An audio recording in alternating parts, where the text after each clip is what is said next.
माझ्या पुत्रांना अशा प्रकारे कोठडीत का टाकलंय, तेव्हा ते कारण सांगतायत बघा. नाचविता ध्वज तुझा गुंतले शृंखलेत हात, तुझ्या यशाचे पवाड गाता गळ्यात येतात, चरणांचे तव पूजन केले म्हणून गुन्हेगार, देता जीवन अर्घ्य तुला ठरलो वेळे पीर. तुझ्या चरणांवरती आम्ही आमचं जीवन अर्पण केली म्हणून आम्ही वेडे पीर ठरलो. तुझा ध्वज नाचवला म्हणून आम्ही आमच्या हातात बेड्या आल्या. तुझ्या यशाची पोवाडे गायले म्हणून आमच्या गळ्यात दोर आलाय. तेव्हा हा आमचा शेवटचा नमस्कार, अखेरचा प्रणिपात, तू त्याचा स्वीकार कर. तेव्हा त्यांना असं वाटतं की आपल्या मातृभूमीच्या डोळ्यामध्ये पाणी येत आहे, तिला वाईट वाटतंय. ते कशी समजूत घालतायत बघा.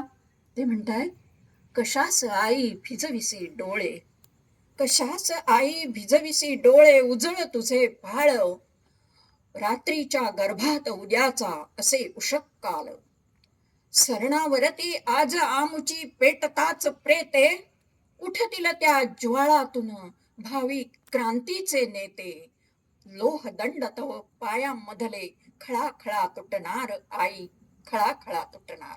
आज आमची प्रेत सरणावरती जळतील, ते जळणाऱ्या ज्वालांमधून सुद्धा क्रांतिकारक निर्माण होतील आणि ते तुझ्या पायातल्या बेड्या खळखळा तोडून टाकतील. अशा प्रकारे तू डोळे ओले करू नकोस, तुझा भविष्यकाळ उज्ज्वल आहे. कारण रात्रीनंतर पहाट येते, उषक्काल होतो, त्याप्रमाणे पारतंत्र्यानंतर आपल्याला स्वातंत्र्य मिळणार आहे. असा संवाद करणारी कविता, अर्थात ही खूप मोठी कविता आहे, मी फक्त 4 कडवी मधली तुम्हाला सांगितली.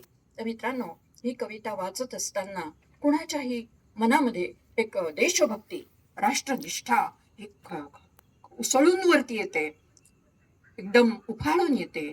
आणि त्याचबरोबर ही कविता एका सुविचाराच्या पातळीवरती, उंचीवरती गेलेली आहे. अशा कुसुमाग्रजांनी लिहिलेल्या असंख्य कविता आहेत.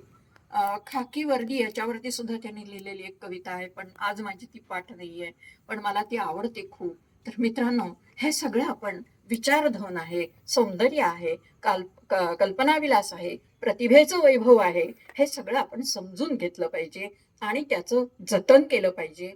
ते का केलं पाहिजे याच्यासाठी एक गोष्ट सांगते, छोटी, आणि मी सांगते.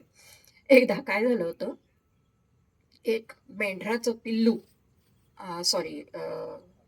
सिंहाचा छावा हा आपल्या जंगलात फिरत असताना आपल्या आईपासून दुरावला गेला. कुठेतरी नजर चुकीने तो आई आणि भावंड यांच्यापासून बाजूला गेला आणि तो दुर्दैवानं सापडला कुठे, तर मेंढरांच्या कळपामध्ये गेला. आणि त्या आजूबाजूला बघतोय तर सगळी मेंढरच दिसत आहेत. त्याला वाटलं मी पण असाच आहे. मग तो मेंढरांसारखंच गवत खायला लागला, त्यांच्यासारखंच ओरडायला लागला, त्यांच्याबरोबर झोपायला लागला. सगळं जीवन त्याचं तसंच चालू होतं, मेंढरांसारखंच. आणि एक दिवस काय झालं की मेंढरांबरोबर जात असतानाच, मेंढरांच्या त्या कळपामधून जात असताना तो असा चालता चालता थोडासा बाजूला गेला आणि एका विहिरीच्या कडेला गेल्यानंतर त्यानं खाली वाकून बघितलं. ती अशीच पाण्याने भरलेली विहीर उघडी होती. पाण्यामध्ये बघितल्यानंतर त्याला एक आपलंच प्रतिबिंब दिसलं. आपल्या प्रतिबिंबाला तो घाबरला. त्याला वाटलं की अरे कोण आहे हा. त्याला ओरडण्यासाठी किंवा त्याला बाजूला करण्यासाठी म्हणून त्याने ओरडायला सुरुवात केली. प्रथम तो जेव्हा यांच्या मध्ये होता, कोणामध्ये, मेंढरांमध्ये, तेव्हा मेंढरांच्या पिल्लांसारखं तो ओरडत होता.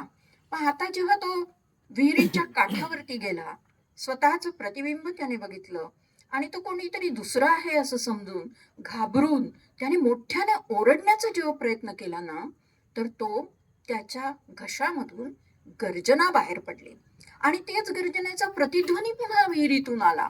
आणि प्रतिध्वनी आल्यानंतर तो आणखीन ओरडायला लागला. आणि अचानक त्याला जाणीव झाली की नाही, मी काहीतरी वेगळं ओरडू शकतो. मी रोज जे बघतो ते ओरडणं माझं नाहीये, माझं ओरडणं खूप वेगळं आहे आणि त्या रोज मी जे काही बघतो ना आजूबाजूला, त्याच्यापेक्षा मोठं आहे, चांगलं आहे, मी अधिक सामर्थ्यवान आहे, याची जाणीव त्याला विहिरीच्या काठावरती गेल्यावर झाली. त्या मित्रांनो, आपल्यावरती अनेक आक्रमणं विचारांची होत असतात. आपल्याला नक्की कुठला विचार घ्यावा हा विषयी कधी कधी आपण गोंधळून जातो.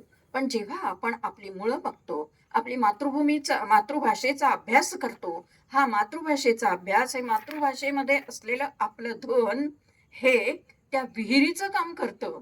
आपल्याला आपलं प्रतिबिंब दाखवतं. आपण कोण आहोत, आपलं मूळ काय आहे, आपलं सामर्थ्य काय आहे, आपण काय करू शकतो, हे सगळं आपल्याला मातृभाषा सांगते. म्हणून आपण मातृभाषेचं जतन करायचं, मातृभाषेतील विचारधन समजून घ्यायचं. तुमची भाषा कुठलीही दुसरी अभ्यासाची असू देत, पण मातृभाषेकडे आपण दुर्लक्ष करता कामा नये. आपण ती शिकली पाहिजे म्हणण्यापेक्षा अभ्यासली पाहिजे आणि आपल्या पुढील पिढींना सुद्धा तो वारसा पोहोचवला पाहिजे. बोलता येण्यासारखं आजच्या दिवसासाठी खूप आहे, परंतु आपल्याला उशीर झालेला आहे आणि थांबलं पाहिजे कुठेतरी. आयोजकांनी मला एक खूप छान अशी ही संधी दिली. मला खूप छान वाटलं. कारण पोलीस विभागासमोर बोलणं हा मला एक छान असा अनुभव वाटतो. असा अनुभव मिळवून देणारे आयोजक यांचे मी खूप खूप आभार मानते, धन्यवाद देते. तुम्हा सर्वांना धन्यवाद देते. तुमचे सगळ्यांचे चेहरे मला वाचता येत आहेत. खूप छान वाटतंय कारण उत्सुकतेने तुम्ही ऐकता आहात. तर याबद्दल सर्वांना धन्यवाद देऊन मी थांबते.